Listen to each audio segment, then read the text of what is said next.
எவ்வளோ பெரிய ஒரு காரியத்தை செய்யறதை ஸ்டாப் பண்ணிட்டு பாதியில் நிறுத்திட்டு அந்த அழுகை நடுவில் ஆண்டவர் வந்து நிற்பாரானா? ஆமென். அவருடைய சாயலால் சிருஷ்டிக்கப்பட்டவன் கண்ணில் வருகிற கண்ணீர் அது எவ்வளவு மதிப்புள்ளதா என் ஆண்டவர் பார்க்கிறார்.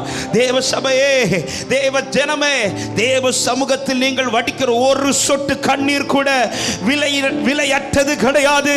அது விலை உள்ளதா கர்த்தர் துருத்தில் எடுத்து வைத்திருக்கிறார். ஆமென். அவங்க கண்ணீருக்கு பலன் உண்டுங்க. நீங்க வடித்த கண்ணீருக்கு பலன் உண்டு. ஹல்லேலூயா. நீங்க வடிக்கிற கண்ணீர் பலருக்கு அற்பமாக இருந்திருக்கலாம், ஆனா பரலோகத்தில் அது பொக்கிஷமா கர்த்தர் எடுத்து வச்சிருக்கிறார். ஹல்லேலூயா, ஹல்லேலூயா. ஆமென். அவர் நிற்கிறது வரை அழுறதை நிறுத்திராதீங்க. அவர் நிற்கிறது வரை கூப்பிடுறதை நிறுத்திராதீங்க.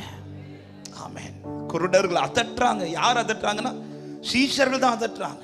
யார் அதட்டினாலும் அவர் நிற்கிறது வரை நான் கூப்பிட்டு தான் இருப்பேன். வேற யார் இதுல நின்னாலும் என் கண்ணீரும் மாறாது, என் பிரச்சனையும் மாறாது.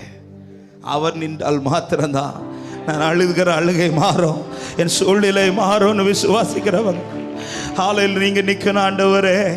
ஏசப்பா நீங்க மட்டும் என் கூட இருந்தா போதும், கிருபை போதும். சொல்லுங்க, மாறுமே மாறுமே என் பலவீனத்தில், என் பலவீனத்தில் உம் பலமோ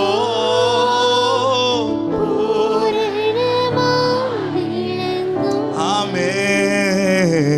என் பலவீனத்தில் ஹல்லேலூயா ஆமென். அப்படியே எழுப்பி நிற்கலாமா தேவ சமூகத்தில்?